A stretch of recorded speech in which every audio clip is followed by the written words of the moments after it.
So, hello everyone. We are with Bernard Ross today, and we'll give the chance to introduce from yourself. I am Marcelo from Club de Fundraising. So, welcome, Bernard. Oh, mucho gusto, Marcelo. Okay, it's great to have you here. And we will be talking about your masterclass in the International Fundraising Congress in October. It's quite soon. So can you share some general description about why the people should be joining your masterclass in the IFC? Well, you know, the thing I always think is that fundraisers are like birds. The magpie birds. In English, we call them magpies. They are attracted to shiny new things.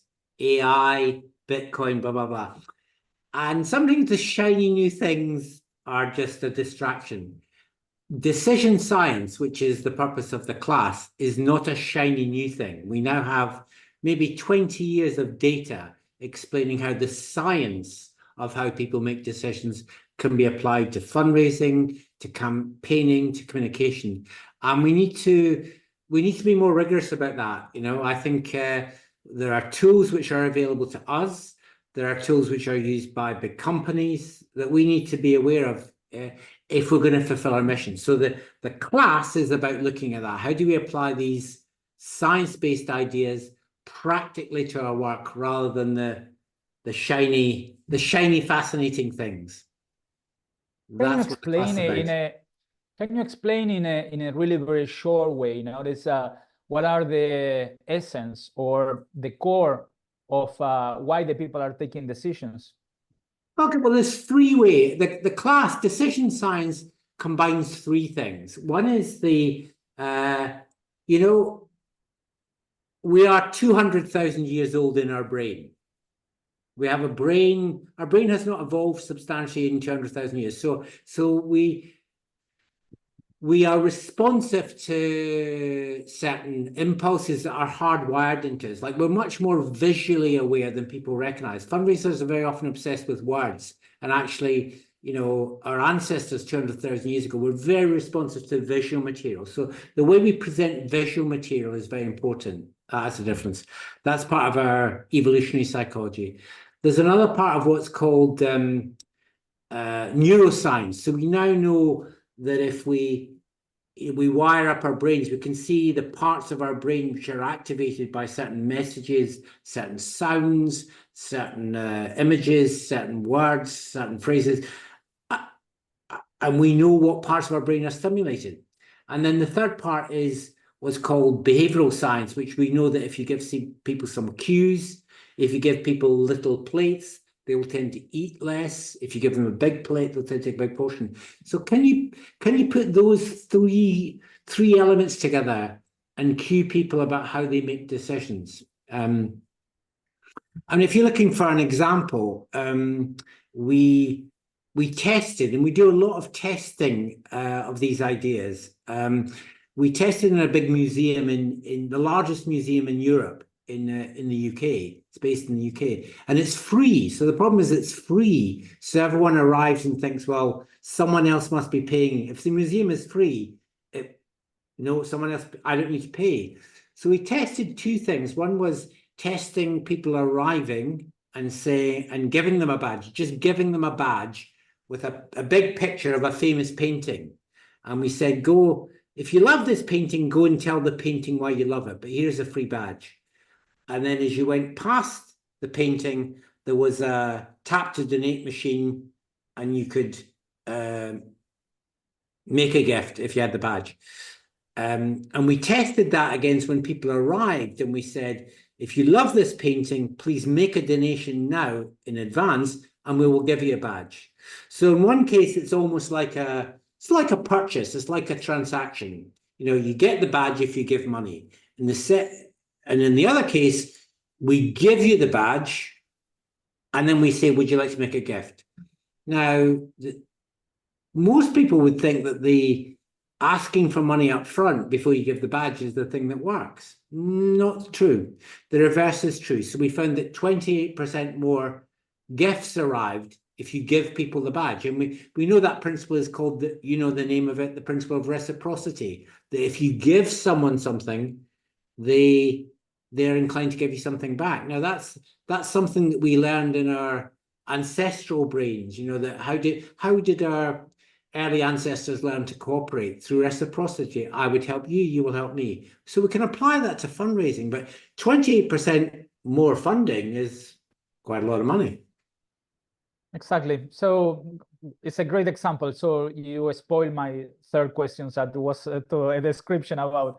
So, but you wrote a book about that, and then I was supporting your, as an author, You made a supporting great your contribution to it. Yeah, I was a contributor. So how will be the dynamic of the masterclass? So it will be full of experiments, theory. What will you will be including? Well, I think a good class, I mean, these are called master classes. So I think we Yes. have to, it's not a simple introduction. You need to, this is a high level. And in fact, in the class I run, I always ask people to attend a pre-webinar. So before you come, you have to attend you don't have to, but I encourage you to attend a pre-webinar where you learn some of the basic ideas. We do some questionnaires, and then you arrive and you get a mix. You get a mix of theory.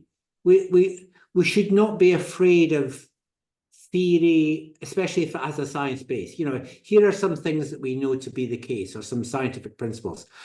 But then those will only make sense if people can see them in their own lives. So we'll do some things that look like they look like magic. People think, oh my God, that looks like magic. But in fact, all we're doing is saying, let's apply these principles to you in this room. So you logically in your brain, you know that I am trying to influence you in a particular way. And I will show that I can actually say to you, I'm going to influence you. And you say, no, I won't. And then I do it. And people go, oh my God, this is interesting because it has some ethical implications. And then giving people a chance to apply that to their own work. So we call it the donor decision lab because it's lots of little experiments. And we've got some nice new examples. And I've done some great. I went to Nashville for the day, which is insane. And did some experiments there. We did some nice experiments with the street where I'll give you an example of one. So we had people who walked along the street and dropped wallets or purses from their back pocket. And people would normally, in fact, everyone, interestingly, picked up the wallet or the purse, ran after the person, tapped the person on the shoulder and said, oh, listen, it looks like you dropped your wallet or your purse. And when the person got the wallet or purse back, they had to say, thank you so much.